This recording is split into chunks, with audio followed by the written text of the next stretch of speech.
नमस्कार दोस्तों, मैं doctor Sumit Shah, cancer surgeon यानी कि surgical oncologist, Prolab cancer centre and research institute Pune से।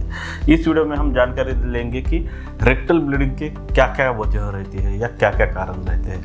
आमतौर पर हम देखते हैं, सबको पता है, पाइल्स, रेक्टल कैंसर या अपनी गुदा में जख्म होना, ये रेक्टल कैंसर के कॉमन लक्षण है। बट हमें कैसे डिफ्रेंशिएट करें कि पाइल्स का ब्लीडिंग कैसे रहता है, गुदा में जख्म जिसे हम फिशर बोलते हैं वो कैसे रहती है, और रेक्टल कैंसर का ब्लीडिंग कैसे रहता है। जो भी लोअर जीआई ब्लीडिंग हम जिसे बोलते हैं यानी कि बड़ी आंत का ब्लीडिंग बोलते हैं, वो हमेशा फ्रेश ब्लड रहता है। अगर काला अल्टर्ड ब्लड आता है मतलब इसका सोर्स अपर जीआई मतलब फूड पाइप, स्टमक या छोटी आंत में रहता है। तो जब भी फ्रेश ब्लड, जैसे हम कभी भी ब्लड निकालते हैं बॉडी से, वो जो ब्लड है वो मतलब लोअर जीआई ब्लीडिंग। दूसरा चीज, कॉमनेस्ट कारण जो रहता है या रीजन जो रहता है रेक्टल ब्लीडिंग का, वो रहता है पाइल्स का। तो पाइल्स में कैसे ब्लीडिंग होता है?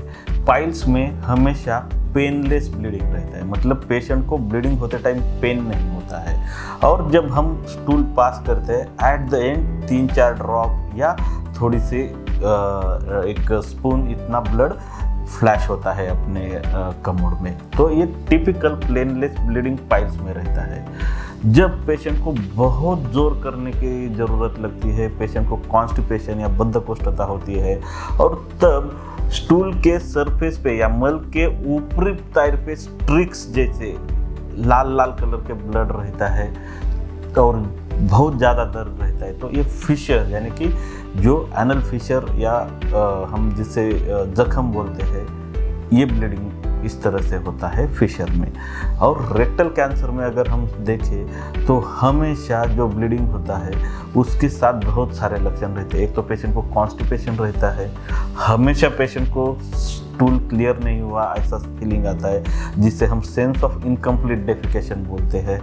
और जब भी ब्लीडिंग होता है तो वो जो ब्लड रहता है वो एकदम स्टूल में मिक्स रहता है या स्टूल के सरफेस पे रहता है। मतलब हमने देखा पाइल्स में at the end of stool pass करने के बाद ब्लीडिंग होता है, वो पेनलेस रहता है। फिशर में जो ब्लीडिंग रहता है वो स्टूल के सरफेस पे रहता है। बट जब कैंसर रहता है वो ब्लड एक तो सरफेस या मिक्स विथ स्टूल रहता है।